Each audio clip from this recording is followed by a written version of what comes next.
Hey there. I'm here with Simon Fisk, who is the face and creator of Plunge Audio. Now, if you haven't watched my Unity video, I encourage you to do so to get a little bit more information about that. But let me tell you a little bit about who Plunge Audio is, and welcome, Simon. Thanks for joining me. Nice to be here. Yeah, we're at a coffee shop in Vancouver here, and but Simon's in Vancouver just now, but he actually is from a different province in Canada, from Alberta. So, if you're not familiar with Plunge Audio, it's a little boutique brand from our Great White North of Canada. So, I'll turn this over to Simon a little bit, and maybe Simon, if you can tell us a little bit more about Plunge Audio and what makes your stuff so different and so interesting. That's a good question. I started Plunge Audio sort of officially in 2010. I'd been working on it for a few years before that, and really I happened upon it, if I'm honest. I'm a professional musician. That's what I've done all my life. And my older brother is an audiologist, and he had a hearing aid clinic in Calgary. And I was living in Vancouver at the time, and he gave me a part-time job at the hearing aid clinic and said, move to Calgary. Housing prices were cheaper. Moved to Calgary, and so I just started. Really, I would joke with my young son that your dad's a hearing aid repair guy. And so I worked in the back shop in the hearing aid clinic, just taking hearing aids apart and learning to fix them, and learning from both the audiologists there of how to bring hearing aids back to life, from wax and moisture issues, learning how to fit hearing aids, changing the shells. I went to all the manufacturers, did little weekend courses on resoldering all their circuits, and the manufacturers loved it because I did all the repairs for the hearing aids in clinic. They didn't have to do anything. And how did you get musicians involved? Like, how did you get there? Like, it just evolved into... So it just, what happened was my brother sold the clinic. He moved to the East Coast. I was there. Everybody else at the clinic had quit. I was going to quit. I was making a good living playing music, and the new owner was like, I kind of like you. Why don't you stay? I don't know what you're doing here, but why don't you stay and do your own thing? Sure. It was like, so I started making musician plug molds and hearing aid molds and such a thing. And I went to Long Oak Quaid and fit 23 employees at Long Oak Quaid with musician plugs. And there was one guy, the last guy at the end, and I give him credit for Plunge Audio, Ranjit. He's like, can you make me in-ear monitors? I'm like, I don't know. He's like, do you want to try? I'm like, sure, I'll try. So I took his impressions. He gave me $125. He said, build me a pair. And I just went back to the clinic, and I was just going through old shelves, and I just found some hearing aid circuits, and I just pulled them apart and rewired them, put them into a silicone shell. I was like, they work. Yeah. I gave them to him. This was 2009. He still wears the things. Wow. He still wears them. So I ended up building probably 600 pairs of those modular, selling them for $125. Wow. And that was and it was just, I wasn't set out to do it. It just sort of happened, and I was a musician. I was out with musicians, and they're like, oh, I heard you're building in-ear monitors, and that launched the whole thing. And then when I realized, it was like, the day I realized when the new owner of the clinic came in, and I had a lineup in the clinic to come see me in the back room for in-ear monitors, and the owner came in, he's like, what are you doing here? We have no clients, and you have a lineup of clients.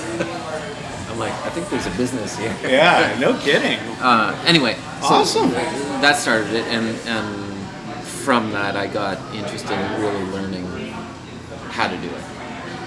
And then more and more musicians. I mean, you have what, 10,000 pairs in? Yeah, probably easily.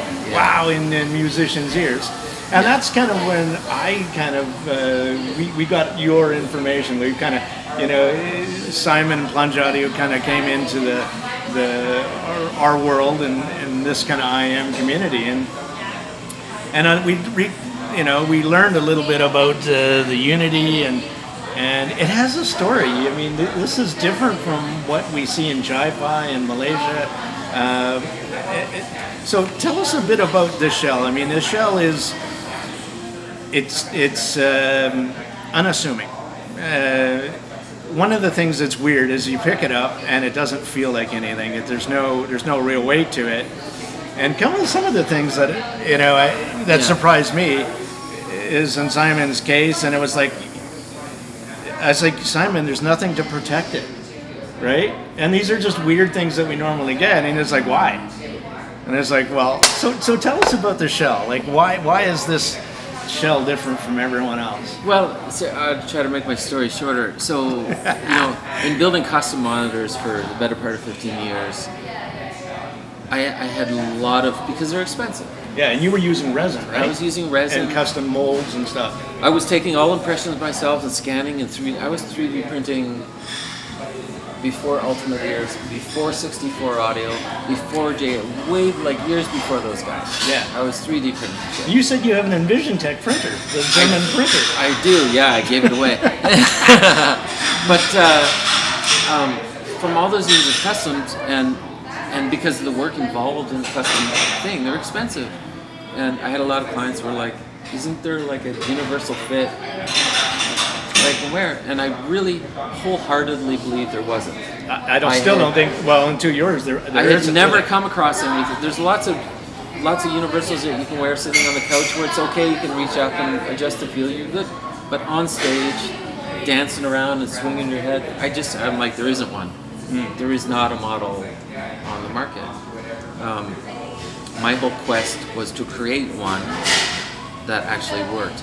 And from, of those 10,000 people, I probably took 9,500 of those impressions myself. Crazy. So I knew what the ear actually does. I knew what it did. Not just from building them, but actually taking impressions, going, oh, that's how. Yeah. Oh, that's why that goes in like that. Because I do say that in my when I do reviews, because after the plungies, I judge everything according to yours. Because now you educated me about the nozzle shape and the nozzle angle and how it goes into your ear, and it goes up and in instead of, what did you say it goes? It goes in, up, and back. In, up, and back. Not down, out, and forward. So that's right. This is it's not a trade secret. People know what the ear does. But and I like these. I'm not going to say what they are, but I like these. But you see how it comes off the shell? Yeah. It goes out, down, and forward. Yes. So it's kind of poking into your side of your ear. So what the problem with this is, you can get it in. You can get it in properly, but as soon as you put the cable up and over and want to cinch it in the back, what it does is it pulls it out. Right. So you lose the seal. Right. So you don't get that. You don't get the locking mechanism that a musician needs on stage. Jumping around, singing away. So as you said, the ear canal goes in. My left ear, it goes into the ear, it goes back, and it goes slightly up. Yeah. And the other thing that is so different too about these is that kind of bulbous area right there that really just kind of fits into your. Yeah, that's just that's a very natural shape of just about every ear I've run into. And this is kind of like based off of a custom. Right, but in a universal. Yeah. Right, like it's the closest I've ever, and the most comfortable you're gonna ever wear. Right, unless it's and I personally bought a pair of CIMs. Yeah. I don't like them. Yeah. I don't like them because they fill up my ear too much. Yeah, I don't like customs anymore. No, yeah. I've got all kinds of customs. And you don't have to do anything. These will fit how many different kinds of people? They'll fit almost. Right now they're fitting probably close to 90%. 90%, yeah. Where the average one fits, if you're lucky, a fraction of that. Well, it's a fraction, and for a musician on stage with these, yeah, better part of zero. Yeah, because they'll just keep bouncing out, right? They'll just keep falling out. They won't stay in. But they're not designed for musicians. I get that. That's not the. So that kind of answers the question of why don't you make custom shells anymore? Because you designed and engineered this shell, but this shell, as far as I understand from talking to you, is done differently. It's not a resin shell, and it's not a metal shell. Yeah. So where did that stem from? Yeah. Yeah. So after probably, and I'm not lying, probably 40 universal prototypes before I landed on this one. In the sort of final, when I finally sort of landed on this shape and this thing, at the time I was CNC machining them, and because I couldn't really even 3D print them because the supports it took to like hang this part. I had supports all over the nozzle tip, and it was just. They're too fine and delicate to like sand and do it properly. So I was CNC machining them all. Which is, you said, crazy expensive. Well, I was doing it myself. Oh. Just super time consuming. Okay, like, sure. Immensely time consuming. So when I got to this point, when I landed, I'm like, this is the shell. This is what I want to. How are we gonna do this? I went first to injection molding. Okay. And the injection molding guy's like, we can't injection mold that. Because of that nozzle angle, right? The back. Because of the nozzle angle, because it's like this concave thing that goes this way and then goes this way. Like there's no internal mold that we can get in there to pull out. It's impossible. You can't injection mold this shape. And it was immediate. I don't even know if it's true, but it was immediate eye-opening to like, this is why nobody does it like this. You can't injection mold. Sure, you can't do it inexpensively or. Yeah, it's going to cost you a fortune. Right. So I went to a CNC manufacturing place. I'm like, because I knew I could do it with the CNC machine, so I thought, oh, maybe they can do it. And I got a quote from a couple of the CNC machine shops, and they're like $600 US just for the 2 shells. I'm like, okay, that's not gonna happen. Well, and you technically could, but that IM would be then $4,000, okay, right? yeah, Then you add everything in the build, right? For sure. We can't go that route. And then during COVID, when things just like were so slow, I was looking at this printer that had just come out, and it was like $250,000 printer, and I'm like, that printer can do what I want to do. Of course, I didn't have the $250,000 to get the printer, but in my frustration with the CNC and the injection mold, not a possibility. There's got to be a way, and I was like, oh, somebody's got to have one of those printers. And so you're talking about this nylon powder bed printer. Yeah, right? I knew what it was. Yeah. I knew about the printer, so I didn't know anything about it until I looked it up after you. Yeah, I went to the website and I was like searching around who had them. Like, I'm not going to tell. I'm going to say where it is, but they're in Canada. Yes, and they're Canadian. Owned by a couple of brothers in BC. Yeah. And I reached out to them at 2:30 in the morning. And I'm like, can you guys do this? And I got a reply the next day, and they're like, we could put 1,000 shells on our printer and print them exactly how you are with no supports to have to sell. I'm like,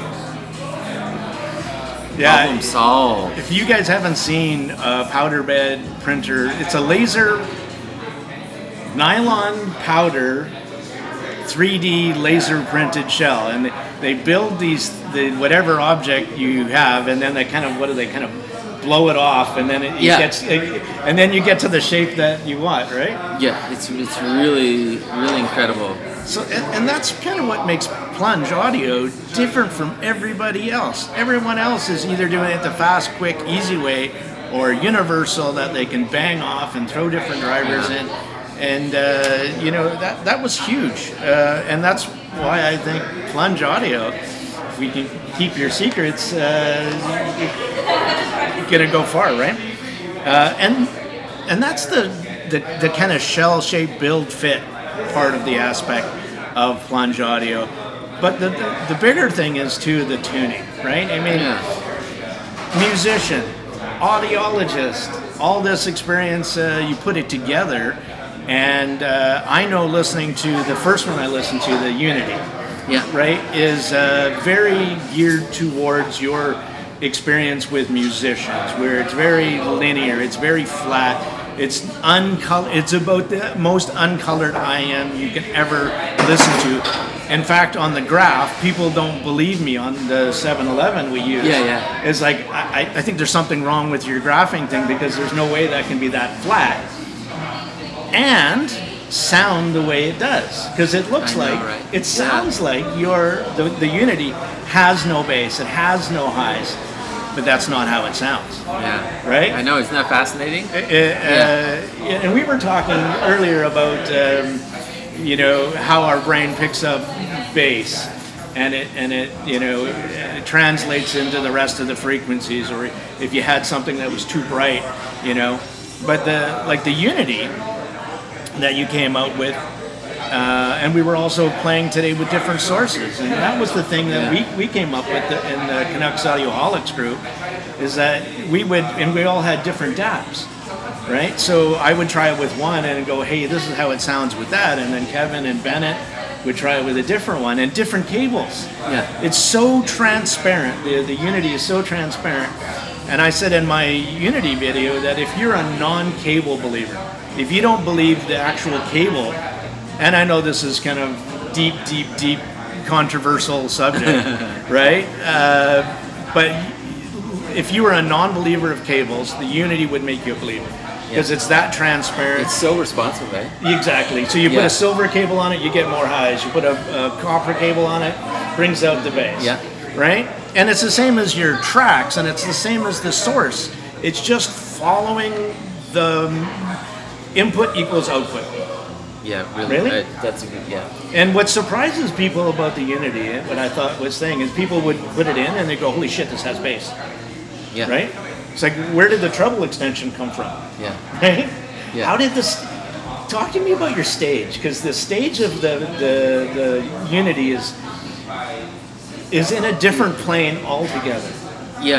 So I mean, that's my whole thing is the stage and imaging, and so I'm an upright bass player. Right. So I'm performing all over the world, and when from like playing through an amp, or say I'm in the studio and I'm like my pickup is plugged into a DI, and then that's feeding to my ears, and like it sounds really direct, and like it doesn't have like the acoustic quality and all the overtones. So for me it's always been, how do I add air? How do I close mic my bass but have it sound like it's in a big room? So how do I do that in ears? How do I take a nice U87 microphone on my upright and a nice RCA mic that's 4 feet back and create that big open sense of space, depth? I mean, that's what I envisioned on stage with wearing in-ears, was it's got to sound like that. I don't want it to sound like a direct box.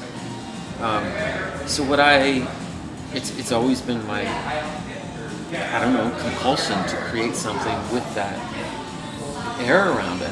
And I know, honestly, the very first pair of Unities was in fact a tubeless, damperless, open canal design. And he was Toby Keith's sound man, and I sent it to him. Weaver. He never paid me for those. You still owe money. Still owe me money. And he got them, and he's like, these are the greatest things I've ever heard in my life. But it was the only pair I built. For some reason, it sort of shifted, but that came back to the Unities, and I'm like, how am I going to add air? So the couple of big things from building customs was dampers. Right, you'd have to use some kind of dampers. I understand why. I use dampers for 15 years. Are you- Never again. with I the will tubes? never use a damper again. Yeah, dampers and tubes. So like a plastic tube, how and then everybody do it. shove a filter in it, Right, right? shove a filter up. That's how you get the low pass filter, right? Sure. And so in that pair that I built for Weaver, no tubes, no dampers, and I'm like, why does it sound so? I likened it to. I don't really go to the horse races, but I likened it to like a thoroughbred racehorse in the gate, like ready to go, and he's like pushing the. Yeah. He's just like. Just excited and ready. That's what they sounded like to me. And I'm like, I like that quality of like, let's go. Yeah, like, the energy's there, ready to energy. explode as soon as you put the poker up the bum, right? Yeah. Don't try that. So that's what I really wanted to create, and one of the immediate thing was I don't want any dampers.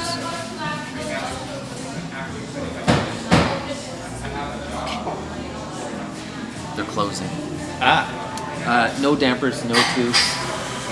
Both drivers wide open into an open nozzle. Yeah.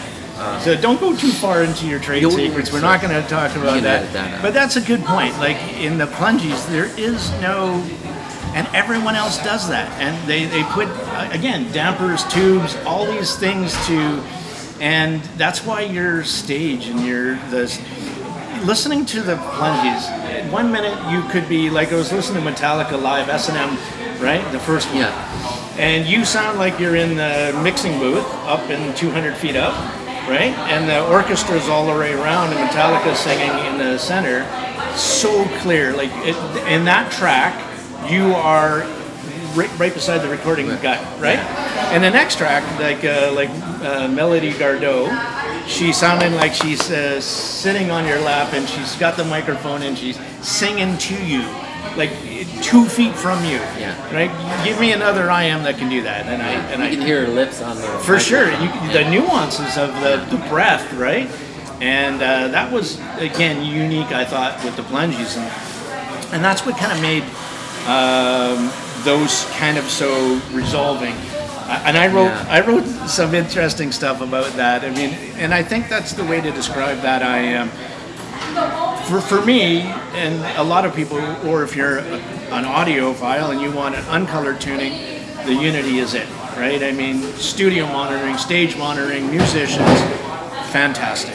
I wrote transparent, open, resolving, unrelentingly honest, entirely sculptable. Yeah. Really, you know, and then, so you stopped doing CIMs, did this one. This is taken off. The Unity must. I mean, oh my God, it's super popular.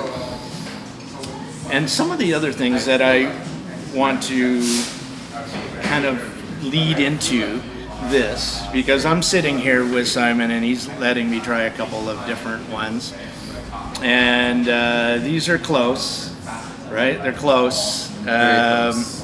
So for more different audiophiles who really want a little bit more coloration, so our group, right, the Canucks, the Audioholics, and others pushing Simon, going, hey, make it a little bit more colored, add some more juice, add some more bass, right? And he's doing the pushback a little bit, like everyone's sending him their favorite IMs, and he's taking a listen to it, and there's an internal struggle I can feel going on of the musician purity versus colored sound, right?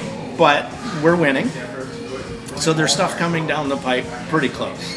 Yeah, there's numerous things coming down the pipe.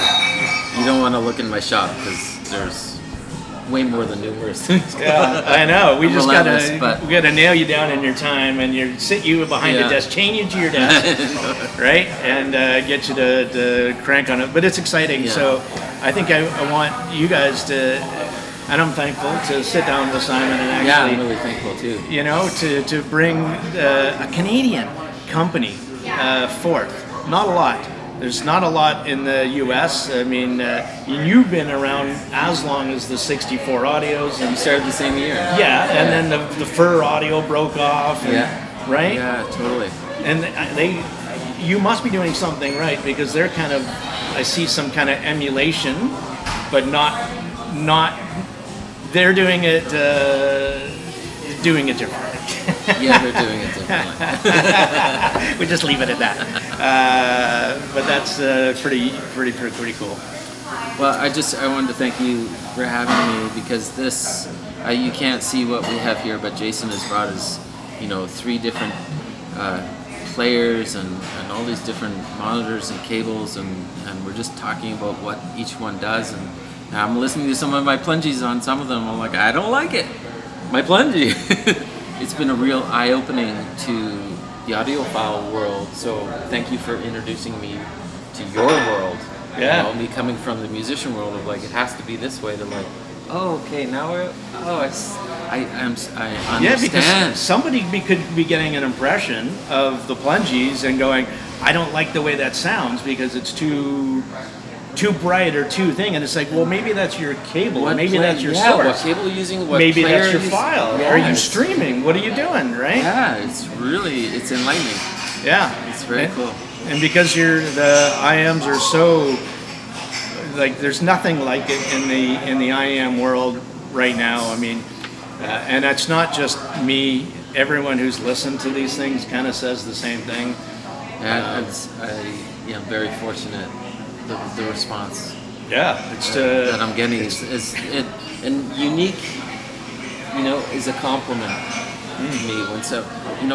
There's a guy in, I don't know, he's in North Carolina or Virginia or something. He's like, these are lifetime. Like, I will never. This is lifetime. Like how? That's amazing. Mm-hmm. There's so many pairs, and like this is a keep forever pair. Well, that's the other thing too with these resin shells, and I was kind of alluding to earlier with even Simon's little cases. And there's no protection. There's no like fur lining on these things because they're indestructible. You say like musicians can step on these things. Don't do that. But I'm just saying, right? Yeah. I mean, and that was the other kind of part of the design process and the whole thinking behind it. It's No, I wanted something resilient that I know. A singer, I won't say his name, but flings his ear because it looks cool. Okay. And throws it. And he's been wearing customs for years. Keeps breaking them. It's probably cheaper than his Stratocaster. I want something that a musician can pull over his ear and throw to concrete floor, and then pick him up, and put him back in his ear, and keep going. And this is doing it. So stay tuned. Yeah. For some interesting and exciting stuff coming down the pipe from Plunge Audio. Thank you, Simon, and Thanks, looking forward to for these getting into more ears and the different tuning. This other beast, I was calling it the beast, right? It might stick. Eddie, there's a beast, and then there's a beast extreme. There's a Beast Extreme. Yeah. And thanks to Matchstick Coffee here in Vancouver for letting us film while they're closing up. Yeah, they were pretty Appreciate cool. it. Matchstick, great coffee. Till next time.